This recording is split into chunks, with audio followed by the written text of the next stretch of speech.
আপনারা দেখছেন Bankura TV breaking news. Bankura টিভিতে আপনাদের স্বাগতম। আজ বাঁকুড়া টিভির chief editor the tiger journalist প্রথমেই শুরু করছি উত্তমের প্রশ্নবান। বাঁকুড়ার জয়পুরে হচ্ছেটা কি? জবাব চায় নাকি জনতা? হ্যাঁ, অবশ্যই জবাব চাইছে। এরপর আসছি একটি গুরুত্বপূর্ণ খবরে। লোকসভা ভোটের আগে খুলল ভোটের দোকান। চন্দননগর বাস স্ট্যান্ডে রানীঘাট সংলগ্ন এলাকায় উদ্বোধন হয়ে গেল নির্বাচনী সহায়তা কেন্দ্র, যার ছোট করে নাম দেওয়া হয়েছে ভোটের দোকান। আজ চন্দননগর রানীঘাটে হুগলি জেলা প্রশাসনের উদ্যোগে চন্দননগর মহকুমার অন্তর্গত নির্বাচনী সহায়তা কেন্দ্র উদ্বোধন করলেন হুগলির জেলা শাসক মুক্তা আর্য। আসন্ন লোকসভা নির্বাচনকে মাথায় রেখে সাধারণ মানুষের নির্বাচনী সহায়তার জন্য সব রকম সহযোগিতার কেন্দ্র ও ভোটের দোকান নামক এই কেন্দ্রে সমস্ত রকম ভোট সংক্রান্ত তথ্যসূচি সহ ভোট দেওয়ার জন্য এটি প্রচারমূলক একটি উদ্যোগ। সাধারণ মানুষকে নির্বাচন প্রক্রিয়া সম্পর্কে সচেতন ও ভোট শক্তি সম্পর্কে সচেতনতা বৃদ্ধির জন্যই এই কেন্দ্র গড়ে ওঠার মূল লক্ষ্য। ভোট আমার গণতান্ত্রিক অধিকার স্থাপনের চাবিকাঠি। ভোট দেব, দেশ গড়ব, এই স্লোগানকে লক্ষ্য করে আজকের এই প্রচার ও নির্বাচনী সহায়তা কেন্দ্রের উদ্বোধন। দেখতে থাকুন সেই খবর বাঁকুড়া টিভির পর্দায়।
নির্বাচনী সহায়তা কেন্দ্রের শুভ দ্বার উদ্ঘাটনের মুহূর্ত।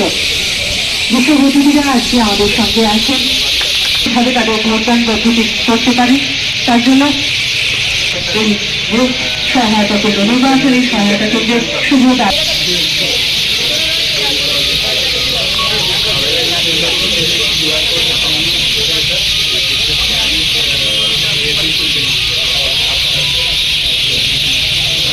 চন্দননগরের রানীঘাটে 15 অবস্থান সংখ্যা কিনতে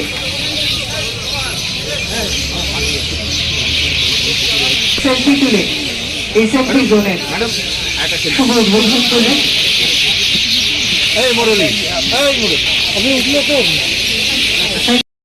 এখানে চন্দননগর স্টান রোডে রানীঘাটে যেটা আছে আমাদের স্ট্রিট নিয়ে ভোটার সচেতনতা নিয়ে একটা কাউন্টার করা হয়েছে, যেখানে অ্যাওয়ারনেসের জন্য কিয়স্ক, সাধারণ মানুষ এইখানে কিউআর করে আপনি যেটা আছে আমি কি জানতে চাই আমার কার্ড নাম্বারটা কি, আমার ভোটার লিস্টে আমার সিরিয়াল নাম্বারটা কি, আমি কোথায় থেকে আমার যদি কিছু কোনো কমপ্লেন করতে হবে সেটা কী করবো, যদি এই ফর্মটা নিয়ে বলতে হবে তাহলে কী করে করবো। তাহলে ভোট নিয়ে আপনারা যদি কিছু জানতে চান তাহলে আপনারা এখানে আসতে পারবেন। প্লাস এইখানে যেটা আছে একটা সেলফি কর্নার, যারা নতুন জেনারেশন আছে যাতে ওরা ভোটিংয়ে পার্টিসিপেট করে তার নিয়ে এটা করা হয়েছে। তার সাথে রয়েছে এখানে স্ক্যান করে আপনি ভোটার নিয়ে যতগুলো আপনার কাছে যে ইনফরমেশন চাইছেন আপনি সেটা পেয়ে যাবেন। এটাই মেনলি আজকে ভোটারের যে যারা নতুন ভোটার হয়েছে না যারা এখানে যারা আছেন সকলের জন্য ভোট নিয়ে সচেতনতা করার জন্য এটা কিয়স্কটা আজকে উদ্বোধনটা করা হয়েছে। কতক্ষণ খোলা থাকবে ম্যাডাম, কতক্ষণ খোলা থাকবে? এটা আপনার মেনলি আমাদের বিকেল 6টা অবধি খোলা থাকবে। এটা কি একটাই হলো জেলায় একটাই? জেলাতে এখন একটাই করা হয়েছে ওই রকমের। এর উপরে রেসপন্সের উপরে যদি আমরা সেরকম পাই তাহলে আরও করা হবে। ম্যাডাম গ্রামীণ এলাকায় কি কোনো কিছু এরকম করা হবে যারা গ্রামীণ রুরাল এরিয়া? গ্রামীণ এলাকাতেও এটা যেহেতু এটা স্ক্যান কোড করার এটা মেনলি এই ব্যাপারটা আছে, আমরা আজকে প্রথম এটা করলাম। এর উপরে কীরকম মানুষের রেসপন্সটা আসছে সেরকম দেখে আমরা তৈরি করবো। জেলার মধ্যে স্ট্যান্ডটাকেই বেছে নেওয়া হলো কেন? জেলার মধ্যে এই জায়গাটাকে বাছা হলো কেন? এইখানে যেটা আপনারা জানেন এখানে আমাদের মিউজিয়ামটা রয়েছে, এখানে অনেকেই যারা বাইরে থেকে মানুষ আছেন, ঘাট আছে, অনেকেই আসা যাওয়া করেন, সেই দিক থেকে এই জায়গাটাকে বেছে নেওয়া হয়েছে। মানে ভোটের দোকান একদিকে নাম দেওয়া হয়েছে দেখলাম। না, ভোটের দোকান বলবো না, এটাকে যেটা হচ্ছে মেনলি আমাদের কিয়স্ক আছে সচেতনতা কর্ম। आप सभी जानते हैं कि मई 20 तारीख আমাদের মে 20 তারিখে এখানে ইলেকশন আছে। যত স্পোর্ট সিস্টেম যতগুলো জায়গাগুলো আছে গোটা জেলায় আমাদের কমিশনারেট এলাকায় আমরা ওখানে গিয়ে টহল দিচ্ছি। আমাদের কাছে যে সিএপিএফ প্রায় 1 মাস ধরে এখানে আছে, লোকেদের মধ্যে একটু অ্যাওয়ারনেস বাড়ানোর জন্য এবং ওদেরকে এটা আশ্বাস দেওয়ার জন্য যে আমরা আছি, সেই জন্য আমরা রুট মার্চ করছি। আজকে ডিএম ম্যাডাম উনি নিজেই ছিলেন, তেমনিপাড়ায় যত এলাকা আছে ওখানে আমরা রুট মার্চ করেছি। এছাড়া বিভিন্ন জায়গায় উত্তরপাড়া, দানকুনি, শ্রীরামপুর, রেসরা, এদিকে ভদ্রেশ্বর,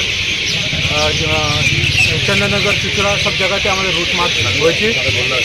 আমরা বাইক পেট্রোলিং এবং রুট মার্চ উপরে বিশেষ নজর রাখছি।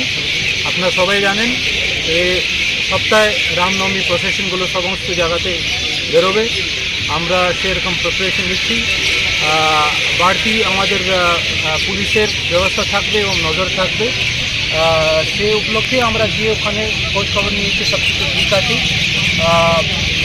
সকলকে একটা খবর দেওয়া হয়েছে কি সবাইকে জিজ্ঞেস করা হয়েছে কি পরিস্থিতি কেমন আছে। নিজের রাস্তায় গিয়ে আমরা ফিল করেছি কি কী পরিস্থিতি আছে। এখন অবধি দেখা যাচ্ছে কি সব জায়গায় শান্তি আছে, এটাই কিন্তু কন্টিনিউ থাকবে, এটা আমার বিশ্বাস আছে। সে ঠিক করার জন্যই আমরা আজকে